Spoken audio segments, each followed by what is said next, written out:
So today we'll talk about the third test between Sri Lanka and England, which will be played tomorrow. And as usual, England have announced their playing 11. There is one change, and England have shuffled, I think, things to replace Josh Hull, the 20-year-old seamer, with Matthew Potts, who was quite impressive in both first two matches. But England have decided to go with a little bit of shuffling. So if we talk about England's point of view, let's start with England this time. If we start with England, I think all the bases of England have been covered in first two test matches, especially if we talk about their bowling. Their bowling has been right on the cue because despite going James Anderson and Stuart Broad last Ashes, there was a little bit, I think there should have been chaos. There was actually chaos, not having two most experienced pacers and then losing Mark Wood before Sri Lanka series, actually before second test. So there was a big blow to England's bowling lineup. But the way Chris Wokes and then Gus Atkinson, especially if I mention him, he bowled at Lords. I think that's been impressive, and the bowlers of England, especially Wokes and Atkinson, they have filled the shoes of two greats, Broad and Anderson. Then if we talk about their batting has been super. I think everybody is performing except Oli Pop. If we talk about Oli Pop in last two matches against Sri Lanka, otherwise he was also good against West Indies in the West Indies three-match series. He was quite impressive. But in last two matches against Sri Lanka, the runs have not come with his bat through his bat. So that could be one sport that England would love to fill up. Otherwise, their all batters are impressive. If we talk about Jamie Smith, Joe Root in the form of his life, then Ben Duckett, good as usual. Then if we talk about Daniel Lanners, he hasn't played too many matches, just two matches, but his performance has been not really bad. And then if we talk about Harry Brook, he's been quite good. So overall, their performance has been good. The only thing they would love to do is their form of their captain Oli Pop, he the regain of his form. So that's for England. And if we talk about Sri Lanka hasn't announced their 11 yet, but there is quite, I think there is a probability of one change, I think, in my point of view, and that could be the opener Rishan Madushka, who could make way for Kusal Mendis, who made way for Pratham Nissanka in the second test match, because Nishan Madushka has been among short of the runs.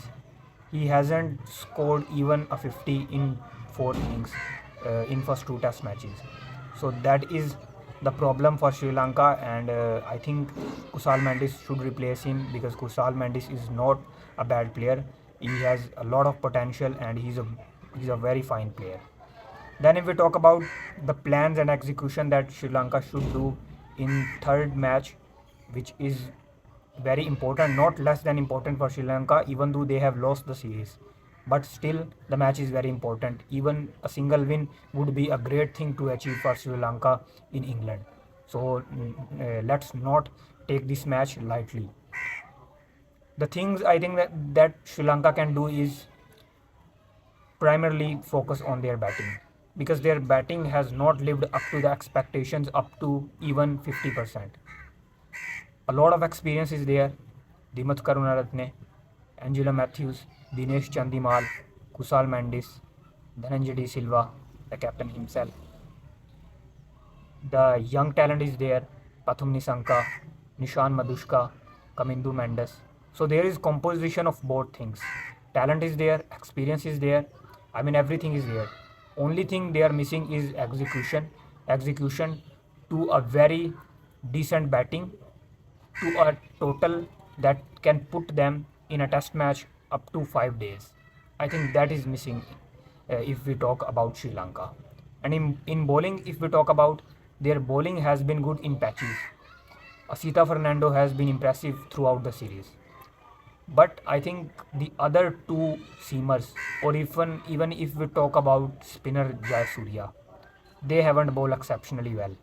Because if there is some good effort from other ends, I'm talking about Asita Fernando. If there is average kind of good effort from other ends, Sri Lanka would have pulled off one match easily, because Fernando is, I think, averaging 20 to 25, which is a very good thing if you are a visiting team in England. But the problem is the other bowlers are not performing. They have been underperforming in this series.